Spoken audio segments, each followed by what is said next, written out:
Olá, eu sou a professora Suzana Luz, sua professora de redação, e vou começar a falar hoje sobre o nosso tema número 11 do curso de redação Suzana Luz, que está acontecendo agora.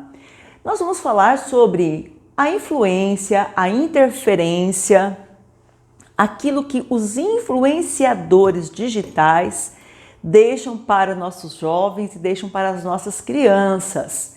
Então notem aí que nós temos um recorte temático. O tema é realmente esse poder dos influenciadores digitais, mas não para todo mundo, especialmente para jovens e crianças. Não tenho como ir direto ao assunto.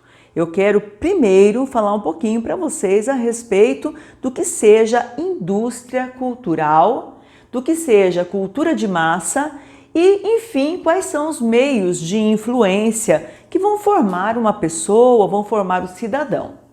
O primeiro fator de influência para um indivíduo é a sua família. Obviamente, é ali que ele vai aprender a língua materna, é dali que ele vai tirar os hábitos alimentares, os hábitos diários, é dali, inclusive, que ele geralmente aprende uma religião, e aí viria um segundo fator de influência cultural também. Você vai perceber que, de repente, aquele país que tem essa religião ou aquela religião preponderantemente, a família divulga isso e a pessoa cresce e vai se formando, vai se envolvendo com questões assim, familiares e religiosas. No terceiro momento, quando esse sujeito vai para a escola, ele vai ter um contato com um educador, ele vai ter contato com um diretor, ele vai ter contato com os colegas, e aí vão se ampliando, essas relações e o leque de influências vai se ampliando. Então, de repente, eu tenho um sujeito que tudo aquilo que ele pensa, a forma com que ele age, estará influenciado por esses três fatores. Ora, na era do rádio, que começa a partir da década de 50, nós vamos ter o início, o momento em que nós vamos perceber ali um quarto elemento influenciador. Aí não temos mais um núcleo familiar, religioso ou escolar, mas vamos ter um núcleo que é a mídia configurada por um rádio. Interessante porque eu acabei de ler um livro esses dias em que ele falava exatamente sobre isso. O título é O Homem Duplo. O personagem, ele atuava, era um ator da era do rádio, então eles faziam novelas e falavam, imitavam vozes. E o produtor dele fala assim, não é possível que você vai para a televisão. O livro foi escrito então, nesse momento de mudança, entre o rádio e a televisão. Porque quem é que vai querer ficar olhando uma cena? É muito mais interessante você ouvir. A televisão vai naufragar, ela não vai acontecer. E aconteceu. Então, o que seria a mídia que nos influencia até um tempo atrás? É o rádio, é a televisão com seus programas de auditório, com suas novelas. Então, a nossa vida ela era programada para assistir a novela das 2, assistir a novela das 7, assistir a novela das 9. E todo mundo estava ali atento e todos se vestiam como a personagem se vestia. Todo mundo usava aquilo que o personagem usava. Então, o que as indústrias, o que as empresas faziam e fazem até hoje? Elas patrocinam filmes, elas patrocinam o jornal. Então, naquele intervalo de um bloco do jornal para o outro, aparece um carro, aparece uma pessoa portando um determinado celular, uma mulher segurando uma determinada bolsa. Existe ali toda uma indústria voltada também para as crianças, para jovens principalmente, que são colocados como públicos consumidores máximos. Então toda essa mídia, ela entendeu, nós vamos vender a oportunidade das empresas venderem. E a partir disso que se cria então o conceito de indústria cultural. Que nós não podemos deixar de falar sobre a Escola de Frankfurt. Então, vamos começar a pensar em recursos argumentativos que vocês podem usar numa redação em que se fala sobre influência ideológica. Olha, o que os idealizadores da escola de Frankfurt, principalmente Horkheimer, principalmente Adorno, depois mais tarde nós vamos ter também o Walter Benjamin, que vai tratar sobre especialmente desse impacto da propaganda sobre o telespectador. O que esse pessoal todo prega, defende, analisa, estuda? A dialética que está envolta nessa situação em que eu sento na frente da TV, eu leio a revista, eu assisto ao jornal, predisposto, aberto a entender o que é moda, o que se usa, o que deve ser falado, como eu devo pensar, como eu devo agir.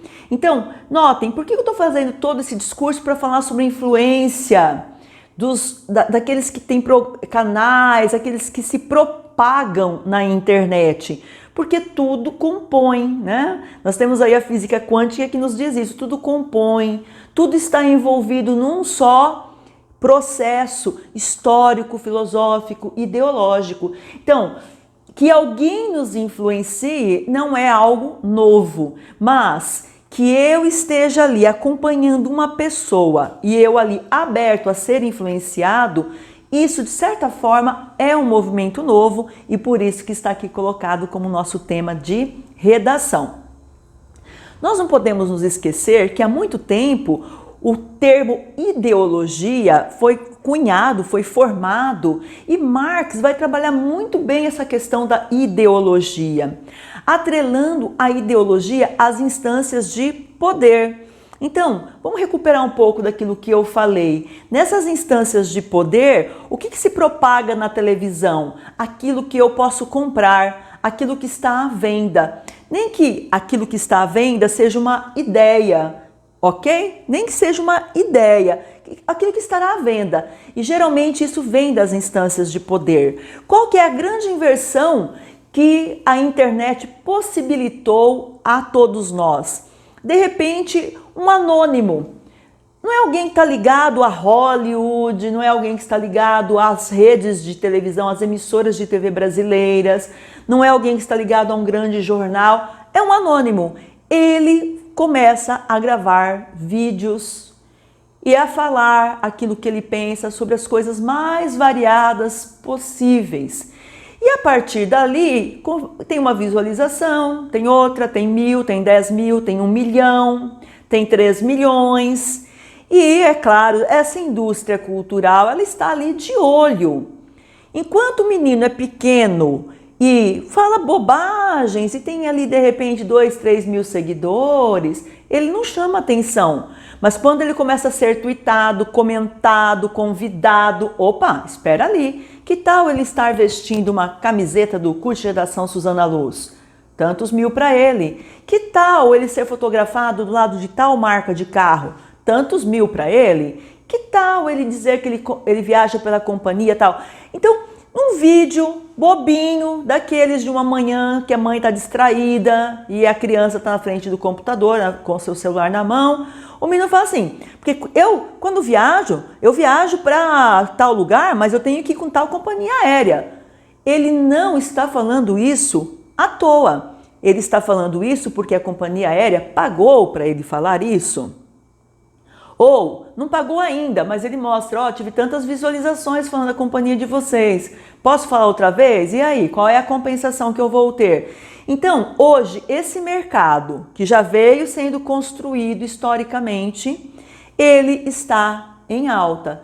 E nós vemos pessoas que não têm formação alguma, que falam exatamente aquilo que querem, porque ainda não há uma aplicação rígida do Código Penal sobre esses influenciadores. Então, sobre a capa de, abro aspas, é só um videozinho de internet, fecho aspas, era só uma brincadeira que eu estava fazendo, essa é outra frase que deveria estar entre aspas, existe a propagação em muitos canais que crianças assistem, consomem loucamente, propagação de homofobia, de machismo, de intolerância. Muitos desses influenciadores digitais já foram pegos usando palavrões, xingamentos leves ou mais graves, mesmo sabendo que seu público é composto por crianças. E aí nós vamos chegar ao nosso tema com mais ênfase. Qual é o impacto sobre uma criança dela assistir diuturnamente, a cada 2 ou 3 dias, o canal do fulano, do Beltrano, da fulana, da Beltrana, que frente a uma situação, hoje eu estava no shopping, chegou alguém, eu achei ele muito idiota. Idiota! Se teu pai e tua mãe não deixam você fazer tal coisa, é um idiota. Eu, particularmente, tenho filhos mais velhos, não fui alcançada por esse tipo de influenciador. Mas pensa bem, pensa todo o trabalho que pai, mãe, avós, educadores têm em moldar aquela criança para ela ser respeitosa, tolerante, agradável, socialmente aceita nesse sentido de compartilhar ideias, de saber ouvir o diferente. E de repente eu tenho alguém na mão do meu filho, no tablet do meu filho, dizendo: se seu pai e sua mãe não te deixam fazer tal coisa, eles são idiotas. Para mim, vocês já viram que eu estou tendenciosa hoje nessa aula, né? Para mim isso é um absurdo, eu não consigo aceitar isso. Bom, mas é culpa de quem? É culpa de pai e mãe que não acompanha? Pode ser, vocês podem acusar os pais. Mas também, ao meu ver, é um pouco de culpa do poder público. Porque uma coisa interessante, eu tenho todo um cuidado, eu tenho o conselho tutelar, eu tenho as varas de infância e juventude, eu tenho promotores preocupados com influências que a televisão pode deixar para as nossas crianças. E eles vão ali e colocam uma classificação indicativa em um filme, e estão certos de fazer isso. Eu concordo. O ECA, Estatuto da Criança e do Adolescente, é um livro, hein? Não vamos falar por aí que o ECA é uma pessoa, porque eu já li isso em redação. O ECA fala sobre isso, o Código Penal trata sobre isso. É crime ofender, difamar alguém ou alguma instituição em meios de comunicação ou sem ser meio de comunicação, é crime.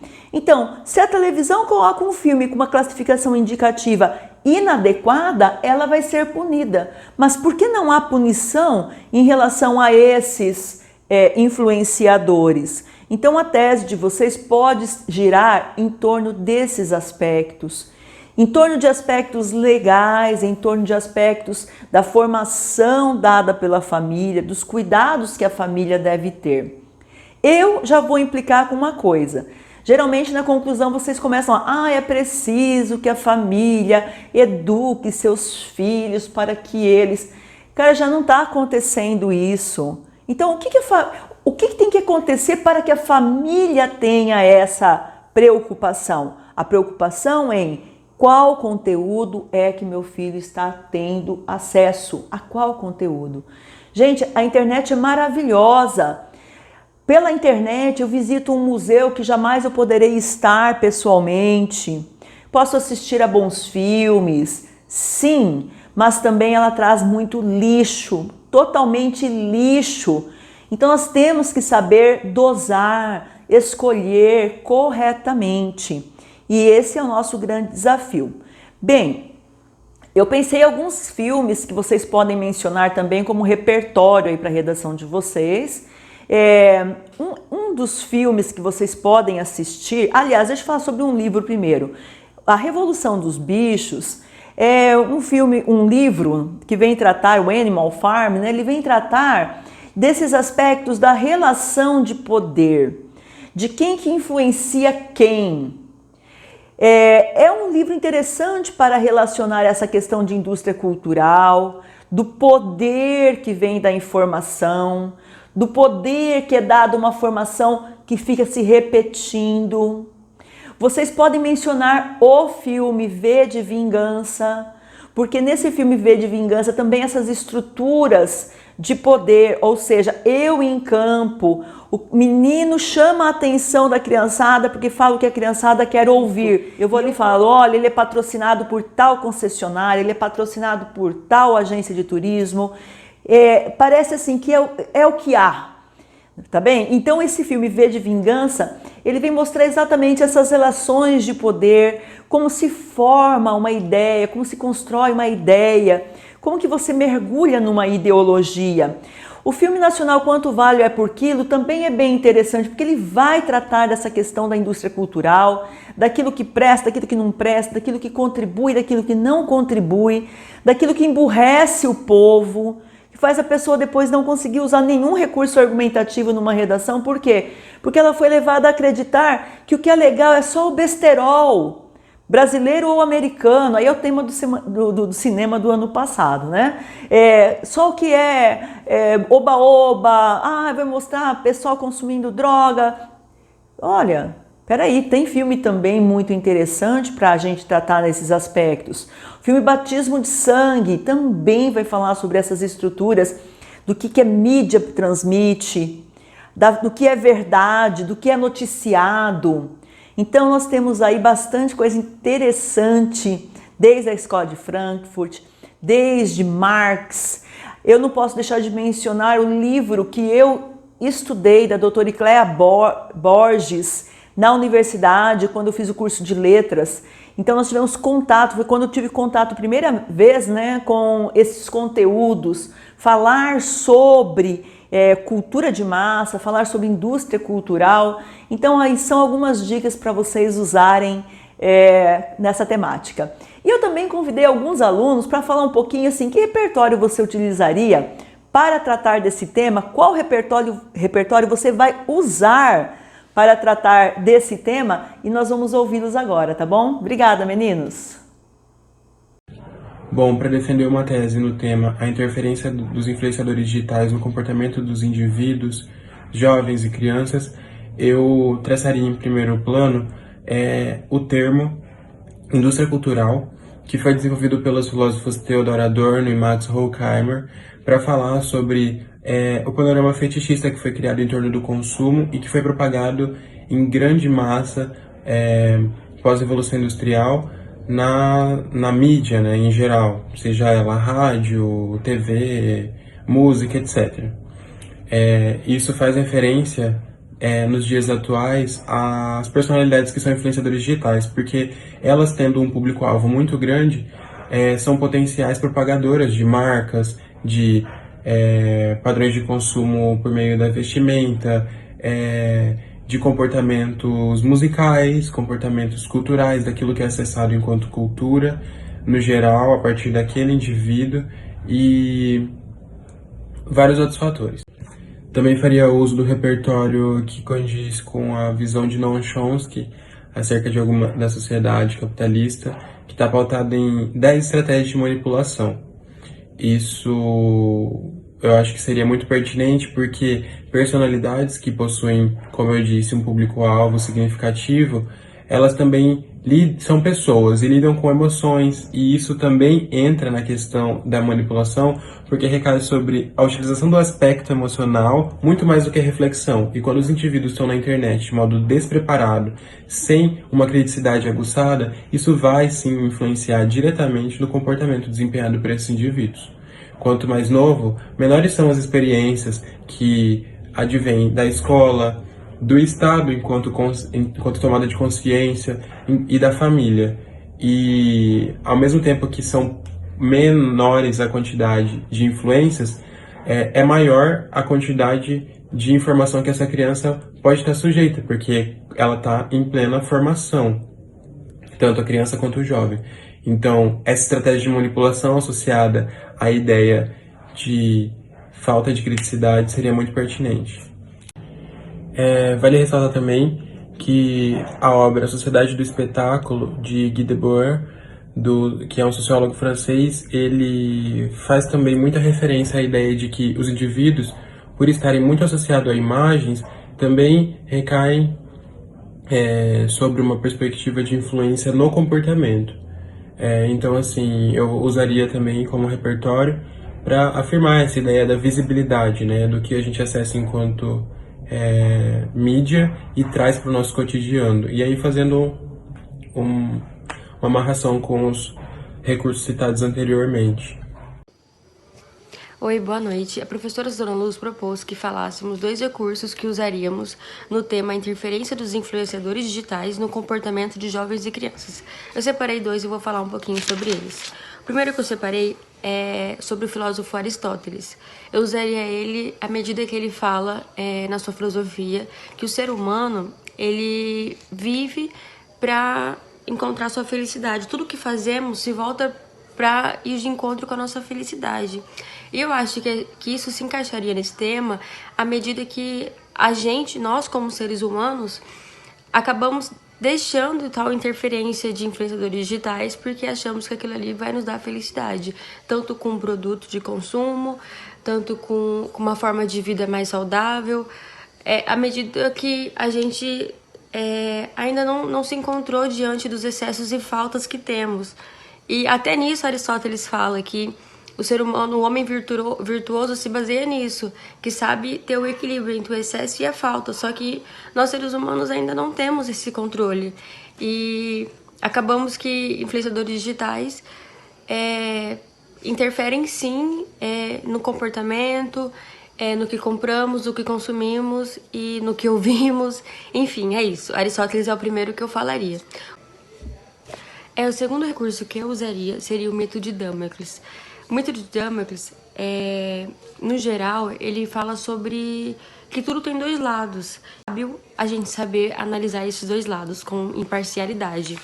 Porque eu usaria esse mito à medida que a interferência dos influenciadores digitais acontece não só porque eles querem ou porque subconscientemente a gente acaba se deixando levar, mas porque também a gente permite e se ilude numa falsa ilusão de que a vida deles é perfeita, de que aquele produto é excelente, sem levar em conta que às vezes aquele produto de maquiagem ou aquele produto que eles usam na pele não tem resultado, é só uma propaganda. Às vezes eles estão indo no dermatologista e tudo mais. Então eu usaria ele porque muitas vezes essa interferência ela acaba acontecendo por fatores que a gente permite em sua maioria, entendeu? Porque a gente não sabe administrar isso de uma maneira sábia, assim como o mito falou. Olá, meu nome é Lauri, eu sou aluno da SU na turma avançada. E sobre o tema 11, eu sustentaria a tese de que essa influência ela é negativa, que ela repercute na vida da pessoa de forma negativa. E eu usaria como um recurso argumentativo o mito de eco. Eu faria uma analogia com a contemporaneidade, em que as pessoas se tornam eco daquilo que os youtubers pregam, que geralmente é futilidade, é consumismo, é ignorância. A pessoa procura um vídeo de uma piscina de Nutella.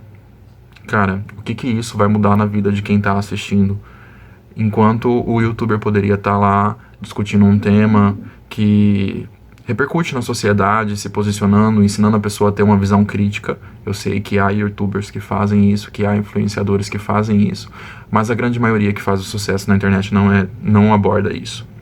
Esses que fazem acabam sendo taxados como...